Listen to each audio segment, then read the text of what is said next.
बोलो जयकारा बोल मेरे श्री गुरु महाराज की जय।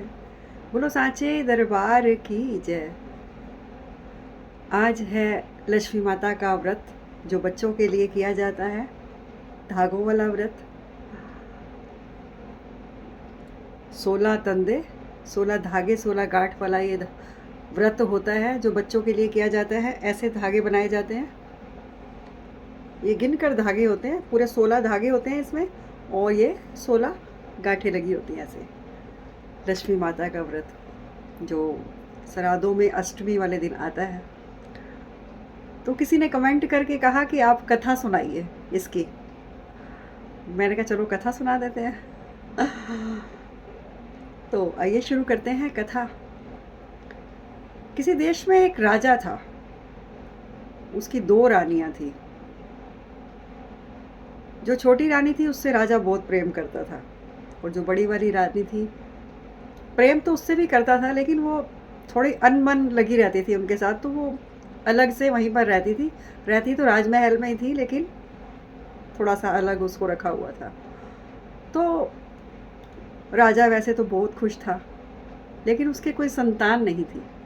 एक दिन एक महात्मा से मिला, तो महात्मा को सारा कुछ बताया उसने, ऐसे मेरी 2 रानियाँ हैं, लेकिन मेरे घर में कोई संतान नहीं है, कोई बच्चा नहीं है खेलने वाला, तो इसलिए मैं बहुत परेशान रहता हूँ। तो महात्मा ने उनको एक युक्ति बताई और बताया कि ये धागे ले जाओ और अपनी रानी को देना। सुबह नहा धोकर धागे बांध ले और व्रत करे, और शाम को इस व्रत की पूजा करके धागे खोल के और फिर कुछ खाए पिए। तो राजा बहुत खुश हुआ कि मेरे को इस व्रत से संतान की प्राप्ति होगी, और घर गया, बहुत खुशी खुशी घर गया और छोटी रानी के पास गया और रानी से कहने लगा कि मैं महात्मा जी के पास गया था और महात्मा जी ने मेरे को ऐसे ऐसे ये सारा व्रत के बारे में बताया है और ये धागों के बारे में बताया है। तो ये धागे सुबह तूने नहाकर बांधने हैं और व्रत करना है, शाम को पूजा करके धागों को खोलना है। रानी ने कहा ठीक है, रख लिए उसने धागे। लेकिन उसने सुबह जब देखा अपना हार श्रृंगार, सोना पहना हुआ, इतना हीरे जवाहरात पहने हुए, तो ये धागा उसको अच्छा नहीं लगा। उसने कहा ये धागा तो जचेगा नहीं मेरे हाथ में, मैंने इतना श्रृंगार कर रखा है, इतना सोना पहन रखा है, हीरे जवाहरात, और ये मामूली सा धागा, ये नहीं जचेगा इन चीज़ों में। तो उसने धागों को क्या किया, दीवार की पिछली साइड फेंक दिया।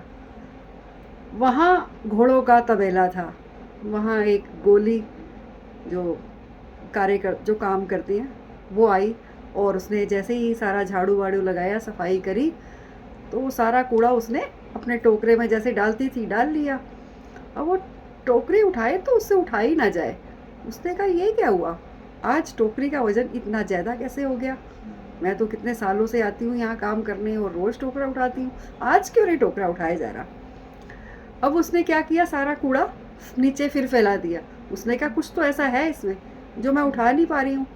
अब उसने फैलाया कूड़ा तो कुछ निकला नहीं, धागे निकले। उसने कहा ये तो महालक्ष्मी के धागे हैं व्रत के, ये किसने फेंक दिए कूड़े में। अब उसने उठाया और उनको धो लिया, धोकर उसने अपने पास रख लिया। वो सारा काम करके वो जो रानी अलग रहती थी ना, बड़ी वाली रानी, उसके पास गई और उसको वो धागे देकर कहा कि इन धागों को धोकर सुखाकर माथे से चूम कर तुम इसे बांध लेना और व्रत करना, देखना तुम्हारे घर संतान जरूर होगी। अब रानी ने ऐसा ही किया और वो बहुत खुश हो गई, बहुत श्रद्धा से उसने धागे लिए, बहुत खुश हो गई, और उसने वैसा ही किया, धागों को अच्छे से साफ़ किया, धोया, सुखा लिया। उसके बाद नहा धोकर उसने उन धागों को बांध लिया। अब राजा ने क्या देखा कि बड़ी वाली रानी ने धागे बांधे हुए हैं, ये धागे तो मैंने छोटी रानी को दिए थे, तो बड़ी रानी ने कैसे पहन लिए। अब वो छोटी रानी के पास गए राजा, और राजा ने कहा कि रानी तेरे को मैंने धागे दिए थे, तूने बांधे नहीं। तो रानी ने सब सच सच बोल दिया कि वो धागे मेरे को नहीं अच्छे लगे, या मुझे इन हीरे जवाहरातों में वो उनका क्या काम धागों का, वो नहीं अच्छे लगे तो मैंने फेंक दिए। अब राजा को बहुत गुस्सा आया और रानी को देश निकाला दे दिया, घर से निकाल दिया गुस्से में। और रानी तो भटकती भटकती एक जंगल में जाके उसने एक कुटिया देखी। उस कुटिया के अंदर ही रानी चली गई और अंदर से दरवाज़ा बंद कर लिया। अब रात हुई तो महात्मा, कोई वहाँ महात्मा रहते थे, कोई महात्मा आए। उन्होंने देखा मेरे कुटिया का आज दरवाज़ा किसने बंद कर लिया अंदर से। उसने दरवाज़ा खड़काया कि कौन है मेरी कुटिया के अंदर। अब रानी की आवाज़ आई। रानी ने कहा, अगर आप मेरे धर्म के पिता बनते हैं, मुझे बेटी मानते हैं, तो आप अंदर आ सकते हैं, नहीं तो आप अंदर नहीं आ सकते। महात्मा ने कहा, ठीक है, आज से मैं तेरा धर्म का पिता, तो मेरी धर्म की बेटी। तो वो बेटी और पिता दोनों इकट्ठे कुटिया में रहने लगे। अब उधर रानी को तो रानी के संतान हो गई। उसने व्रत किया था, उसको संतान हो गई। राजा और रानी, वो दोनों, बड़ी रानी और दोनों खुशी खुशी रहने लगे। लेकिन राजा को छोटी रानी की बहुत याद आती थी। उसने कहा कि मैंने रानी के साथ बहुत गलत किया, मुझे उसे घर से नहीं निकालना चाहिए था, देश निकाला नहीं देना चाहिए था।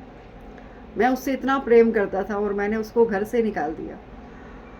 पछतावा, बहुत पछताया राजा। और एक दिन जंगल गया शिकार के लिए अपने सेवकों के साथ, और वहाँ रात हो गई तो वहीं पर ही पड़ाव डाल दिया और वहीं पर रात बिताने का फैसला किया। और फिर अपने सेवक को कहा कि मुझे बड़ी तेज़ भूख लगी है, कुछ फटाफट बना के ले आ। अब वो तीतर ले आ बना के।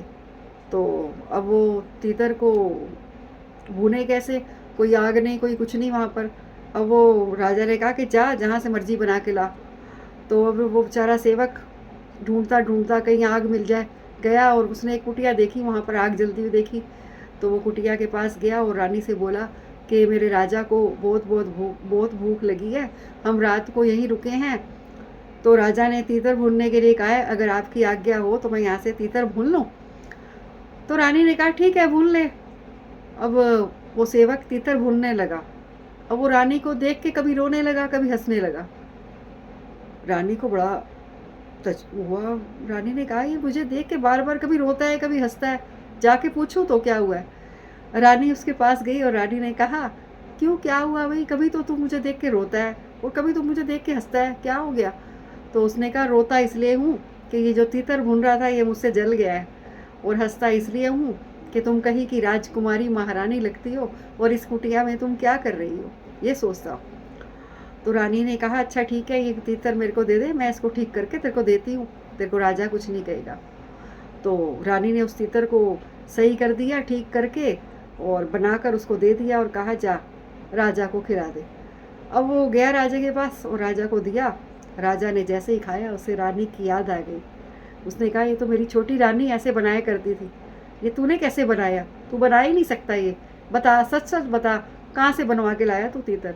तो उसने फिर सारा बताया कि ऐसे ऐसे वहाँ पे एक कुटिया है, वहाँ पर एक कोई माता रहती है, मैंने उसको कहा बनाने के लिए, उसने बना दिया। उसने कहा, फटाफट मुझे ले चल वहाँ पर। तो वो सेवक फटाफट राजा को लेके वहाँ पहुँचा, और राजा ने रानी को देखा, रानी ने राजा को देखा, और राजा ने रानी से माफ़ी मांगी कि मुझसे गलती हो गई, मुझे ऐसा नहीं करना चाहिए था, तो तुम अपने राजमहल वापस चलो मेरे साथ। उसने कहा कि अब मैं अकेली नहीं हूँ, मेरे पिता भी हैं, जब तक मेरे पिता मुझे नहीं भेजेंगे मैं नहीं जाऊँगी आपके साथ। तो राजा ने कहा, ठीक है। इतने में महात्मा भी आ गए, और महात्मा जी से फिर रानी ने मिलवाया कि ये ऐसे राजा है। तो राजा ने कहा कि मेरे से गलती हो गई, मैंने रानी को घर से निकाल दिया, मुझे ऐसा नहीं करने चाहिए था, मैं माफ़ी मांगता हूँ, अब आप खुशी खुशी मेरी रानी को घर भेज दीजिए। तो महात्मा ने कहा, मैं कौन होता हूँ, बेटियों को तो राजा और रानियों कोई नहीं रोक सकता, किसी ने नहीं रखा आज तक, राजाओं ने नहीं रखा, तो मैं कहाँ रखूँगा, तू अपनी रानी को ले जा खुशी खुशी। तो राजा और रानी जैसे ही जाने लगे तो महात्मा ने उसको एक कटोरे में दही दिया रानी को, और कहा कि जब इसके ऊपर पानी आ जाए, दही के ऊपर, और पानी छलकने लगे, तो समझना कि तेरा पिता अब इस दुनिया में नहीं रहा। रानी की आंखों में आंसू आ गए पिता से विदा लेते हुए। उसने कहा, पिताजी ठीक है, तो अब मैं चलती हूँ। तो महात्मा ने कहा, ठीक है बेटा, तुम जाओ, खुशी खुशी जाओ और अपना खुशी खुशी रहो। अब रास्ते में डोली में ले गया राजा, रानी को डोली में बिठाया और डोली में वो कटोरी दही की भी रखी थी। अब जाते जाते वो दही खट्टा हो गया रास्ते में और उसके ऊपर सारा पानी आ गया। अब डोली जैसे जैसे चले वो पानी छलके, तो रानी रोने लगी। रानी ने कहा मेरा दिल बहुत घबराता है, लगता है मेरे पिता को कुछ हो गया है। देखो दही में पानी भी आ गया और ये छलक भी रहा है, तो मुझे अभी अभी अभी इसी वक्त मेरे पिता के पास ले चलो। राजा ने कहा ठीक है, डोली वापस ले चलो। अब वो वहाँ फिर जंगल में दोबारा गए, कुटिया पे देखा तो महात्मा जी तो अपना तपस्या में मगन थे और खुश थे, बिल्कुल ठीक ठाक थे। अब रानी जाके तो पिता से लिपट गई और पिता से कहने लगी पिताजी दही में तो ऐसे हुआ। और उसके महात्मा जी ने कहा कि मैं तेरा इम्तिहान ले रहा था कि तू सिर्फ धर्म की बेटी बनी थी या मेरी बेटी असली में बन गई थी। तो उसने कहा पिताजी ऐसा, मेरे को तो ऐसे लगा कि आपको कुछ हो गया है, बस ऊपर वाले का शुक्र है कि आप बिल्कुल ठीक ठाक हैं। तो महात्मा ने कहा मैं बिल्कुल ठीक ठाक हूँ बेटी, अब तू अपने घर जा खुशी खुशी और अपनी गृहस्थी संभाल। और फिर राजा और रानी दोनों अपने महल में वापस लौट गए। बोलो लक्ष्मी माता की जय। तो ये है कहानी इस व्रत की। जो जो इस कहानी को सुनता है, पढ़ता है, उसके हर मनोरथ पूर्ण होते हैं।